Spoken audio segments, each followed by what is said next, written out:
నమస్కారం మిత్రులారా, నేను మీ అశోక్ కుమార్.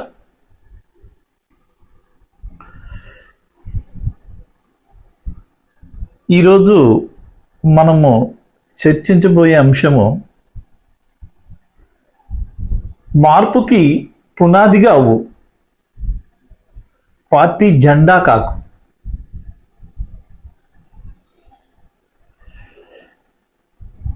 తోటి యువ కిషోరాలకు నమస్కృతులు. ఒకసారి చుట్టూ చూడండి. ఇప్పుడు ప్రజెంట్ జరిగే రాజకీయాల గురించి నేను ఆసక్తి చూపడం లేదు. దాని గురించి విశ్లేషణ చేసే శక్తి, ఆసక్తి లేదు. అయితే ఎన్నికలు వస్తే చాలు, వీధుల్లో ఎవరు కనిపిస్తారు? జెండాలు మోసేది ఎవరు? గొంతు చించుకొని నినాదాలు చేసేది ఎవరు? మనమే. చదువుకొని ఉద్యోగం కోసం ఎదురు చూస్తున్న నిరుద్యోగ యువతే. కానీ ఫలితాలు వచ్చి విజయయాత్రలు ముగిశాక మనం ఎక్కడున్నాం? మళ్ళీ అవే స్టడీ హాల్స్, అవే కోచింగ్ సెంటర్లు, మళ్ళీ అదే నోటిఫికేషన్ల కోసం ఎదురుచూపులు. నాయకులు మేడలు ఎక్కడానికి నిచ్చెనలుగా ఉపయోగపడుతున్నాం. వారు మేడ ఎక్కాక ఆ నిచ్చెన్ని కాలితో తన్నేస్తున్నారు. ఇకనైనా మేల్కొందాం. నాయకులకు ఆయుధాలుగా మారడం ఆపుదాం. మనమే ఒక ప్రాధాన్యతగా మారుదాం. అంటే జెండా మోసే చెయ్యిగా కాదు, దేశాన్ని నడిపే చెయ్యి కావాలి. మారాలి, మనమే మారాలి. అయితే ఒకసారి గుర్తించండి, మిమ్మల్ని రాజకీయ నాయకులు ఎలా వాడుకుంటారో తెలుసా? ప్రధానంగా 3 అస్త్రాలు ఉపయోగిస్తారు.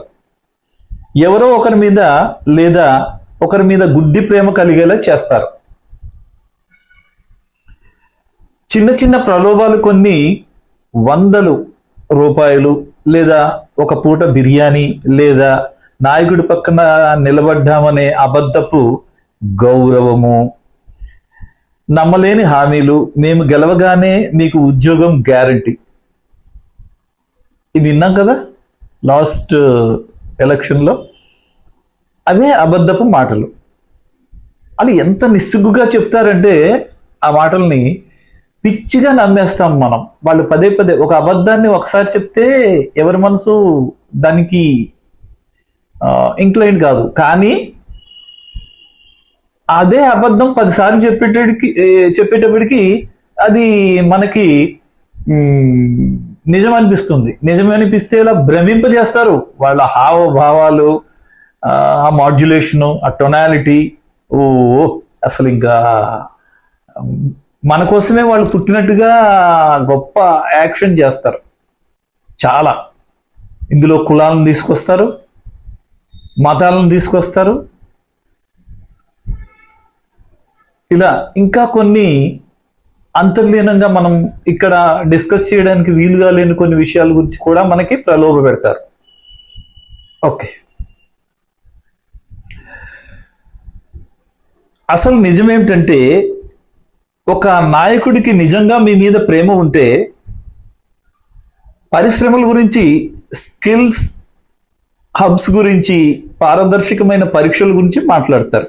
కేవలం ఉచిత పథకాల గురించి కాదు, గుర్తుంచుకోండి. సాధ్యం కాని హామీలు ఇచ్చేసి రాష్ట్రానికి వచ్చే ఆదాయము వాళ్ళకి తెలిసినా కూడా మనల్ని భ్రమింపజేస్తారు, నమ్మింపజేస్తారు. కేవలం ఉచిత పథకాలు కాదు, గుర్తుంచుకోండి.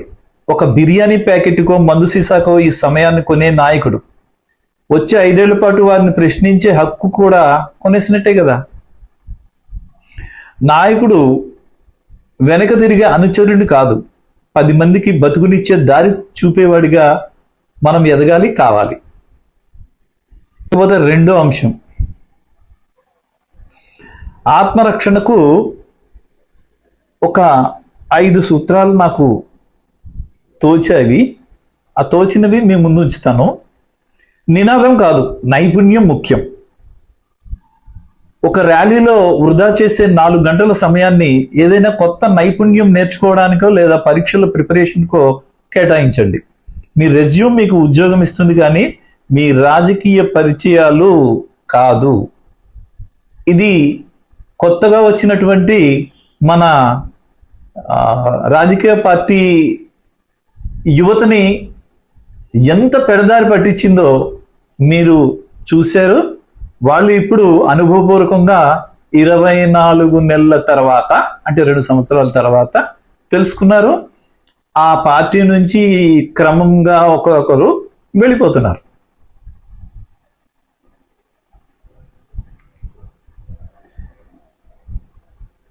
రెండో సూత్రం, వ్యక్తులను కాదు విధానాన్ని ప్రశ్నించండి. ఒక నాయకుడికి జై కొట్టే ముందు జాబ్ క్యాలెండర్ ఎక్కడ, పేపర్ లీకేజీలు ఎందుకు అవుతున్నాయని ధైర్యంగా అడగండి. ఆర్థిక స్వతంత్రమే అసలైన స్వేచ్ఛ, ఫైనాన్షియల్ ఫ్రీడమ్. సో దానికి ఏం చేయాలి? మనము ఒక చిన్న పార్ట్ టైం ఉద్యోగమో లేదా చిన్న వ్యాపారమో చేయండి. మీ చేతిలో 4 డబ్బులు ఉంటే ఆ నాయకుడు ఇచ్చే 500కి మీరు లొంగరు. 4వ సూత్రం, కేసుల పాలు కావద్దు. నాయకులు ఏసీ రూమ్లో ఉంటారు, కానీ గొడవల్లో మీరు పోలీస్ స్టేషన్ల చుట్టూ తిరగాల్సి వస్తుంది. ఒక్కసారి కేసు నమోదైతే ప్రభుత్వ ఉద్యోగాలు, పాస్పోర్ట్లు రావు. మీ భవిష్యత్తు అంధకారము, నాశనం అవుతుంది. ఇక 5వ సూత్రం, కార్యకర్తగా కాదు ఓటర్గా ఉండండి.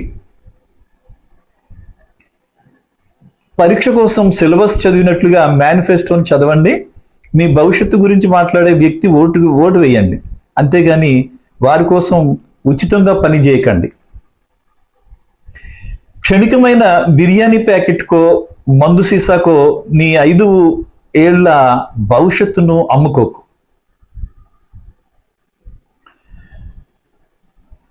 ఇంకొకటి, ఆలోచన మార్చుకోవాలి. రాజకీయం చెడ్డది కాదు, కానీ రాజకీయం పేరుతో వాడబడటం చెడ్డది. వాళ్ళు ఏం చేస్తారు? మిమ్మల్ని వాడుకుంటున్నారు. గమనించారా ఎప్పుడైనా? 2 ఏళ్ల తర్వాత.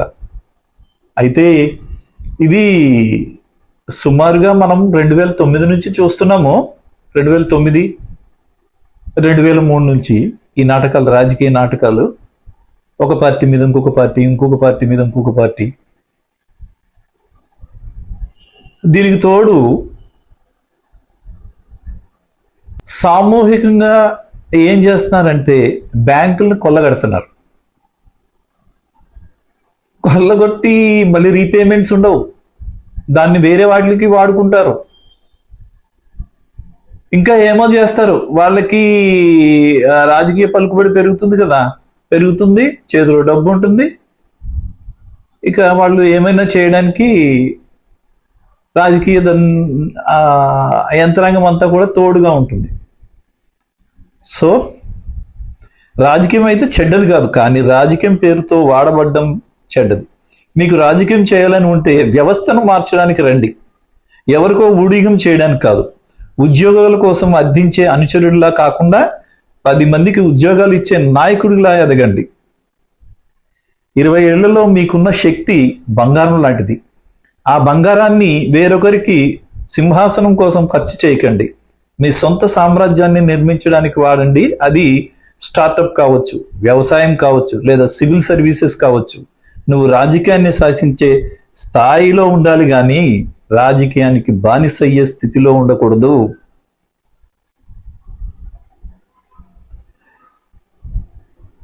ఇకపోతే చివరిగా, రేపు మీ ముందు ఒక నాయకుడు కారు ఆగినప్పుడు తలుపు తీయడానికి పరిగెత్తకండి. గర్వంగా నిలబడి మీ మద్దతు అమ్మకానికి లేదు అని వారికి తెలియజేయండి. మీ భవిష్యత్తు వారి ఆట స్థలం కాదు అని స్పష్టం చేయండి. మీ తల్లిదండ్రులు 20 ఏళ్ళు కష్టపడింది మీరు ఒక నాయకుడి వెనుక జేజేలు కొడుతూ తిరగడానికి కాదు. ఒక సింహాన్ని పెంచారు, సింహంలాగే బతకండి. మీ లక్ష్యం మీద దృష్టి పెట్టండి. మీ జీవితాన్ని నిర్మించుకోండి. మీ జీవితాన్ని